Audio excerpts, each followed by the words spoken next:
This is a CBS News special report. I'm Major Garrett in Washington. Good morning. We are awaiting the second official briefing on President Trump's health as he receives treatment for coronavirus. Last night, the president released a video seeking to reassure Americans that he is recovering. Here are the president's doctors. Since we spoke last, the president has continued to improve. As with any illness, there are frequent ups and downs over the course, particularly when a patient is being so closely watched 24 hours a day.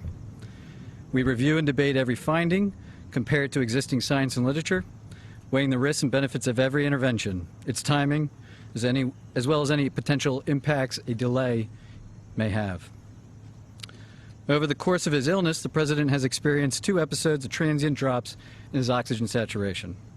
We debated the reasons for this and whether we'd even intervene. It was a determination of the team, based predominantly on the timeline from the initial diagnosis, that we initiate dexamethasone. I'd like to take this opportunity now, given some speculation over the course of the illness the last couple of days, update you on the course of his own illness. Thursday night into Friday morning when I left the bedside, the president was doing well, with only mild symptoms, and his oxygen was in the high 90s. Late Friday morning when I returned to the bedside, the president had a high fever, and his oxygen saturation was transiently dipping below 94%. Given these 2 developments, I was concerned for possible rapid progression of the illness. I recommended the president we try some supplemental oxygen, see how he'd respond. He was fairly adamant that he didn't need it. He was not short of breath. He was tired, had the fever, and that was about it. And after about a minute, on only 2 liters, his saturation levels were back over 95%. Stayed on that for about an hour, maybe, and it was off and gone. Later that day, by the time the team here was at the bedside, the president had been up out of bed, moving about the residence with only mild symptoms. Despite this, everyone agreed the best course of action was to move to Walter Reed for a more thorough evaluation and monitoring. Now I'd like to invite up Dr. Dooley to discuss the current plan. Thank you, Dr. Connolly. Before I begin a brief clinical update on the president's condition, I do want to reiterate my comments from yesterday regarding how proud I am to be a part of this multidisciplinary, multi-institutional team of clinical professionals behind me, and what an honor it is to care for the president here at Walter Reed National Military Medical Center. Regarding his clinical status, the patient continues to improve. He has remained without fever since Friday morning. His vital signs are stable. From a pulmonary standpoint, he remains on room air this morning and is not complaining of shortness of breath or other significant respiratory symptoms. He is ambulating himself, walking around the White House Medical Unit without limitation or disability. Our continued monitoring of his cardiac, liver, and kidney function demonstrates continued normal findings or improving findings. And I'll now turn it over to Dr. Garibaldi from Johns Hopkins to talk about our therapeutics and, again, our plan for the day.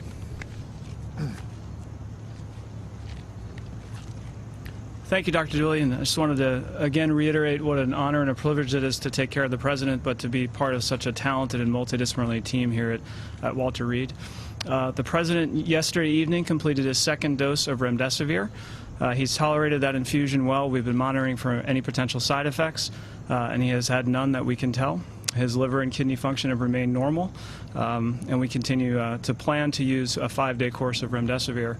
In response to transient low oxygen levels, as Dr.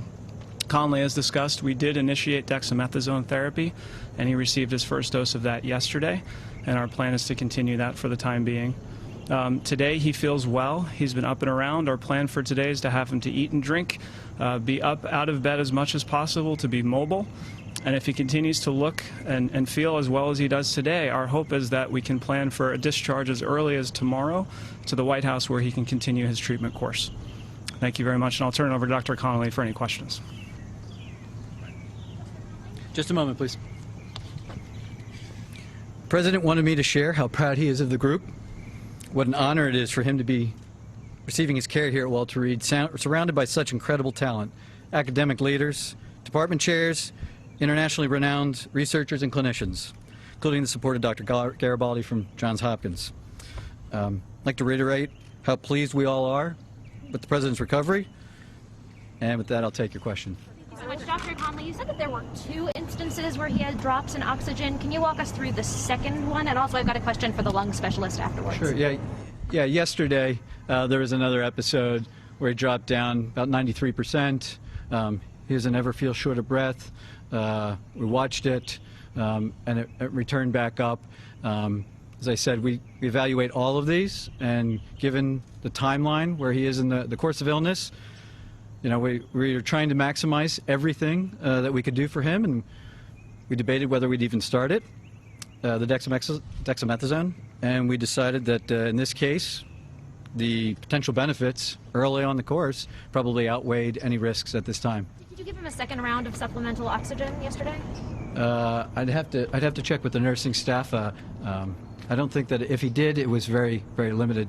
But he's not on oxygen, and the only oxygen that I ordered or that we provided was that Friday morning initially. And about what time was that yesterday?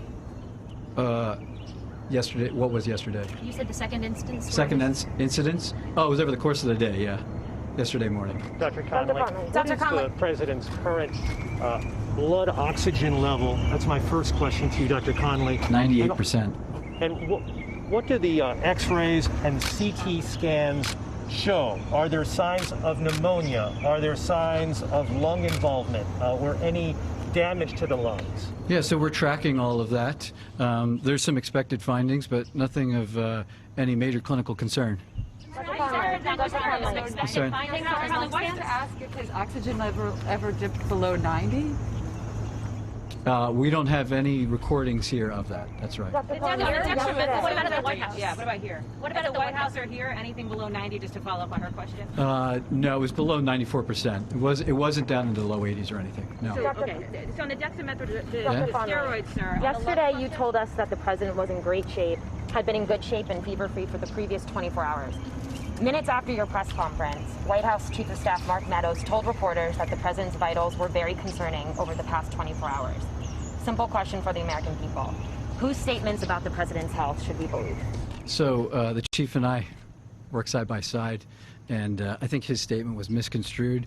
What he meant was that 24 hours ago, when he and I were checking on the president, that there was that momentary episode of the high fever and that temporary drop in the saturation, which prompted us to act expediently to move him up here. Fortunately, that was really a very transient, limited episode. A couple hours later, he was back up, mild again. I'm not going to speculate what that limited episode was about so early in the course, but he's doing well. What are the expected findings on his lungs, and why is the president not wearing a mask in the videos and photos that have been released? Well, the president wears a mask anytime he's around us, and we're all wearing our N95s, full PPE. He's the patient, and when we can, when he'll move out into to public, we move him out and around other people that aren't in full PPE. I assure you, he'll as long as he's still under my care, we'll talk about him wearing a mask. In a negative pressure room. The room is negative pressure. I'm not going to get into the specifics of his care. Dr. Conley, what time was Thursday? We still haven't questioned Dr. Conley. I'm sorry? The lung function question. Can you talk about that and what you expect? I would just share that, like every patient, we perform lung spirometry on him, and he's maxing it out. We told him, see what you can do, and it's over 2,500 milliliters each time. He's doing great. Yeah. Are your scans showing any irregularities in his lungs? Are there any obesities? Are there anything? To disclose that the president had been administered oxygen? It's a good question. Thank you. I was trying to reflect the upbeat attitude that the team, the president, that his course of illness has had. Didn't want to give any information that might steer the course of illness in another direction, and in doing so, it came off that we were trying to hide something, which wasn't necessarily true. So here I have it. He is the fact of the matter is that he's doing really well. that he is responding, and as the team said, if everything continues to go well, we're going to start discharge planning back to the White House.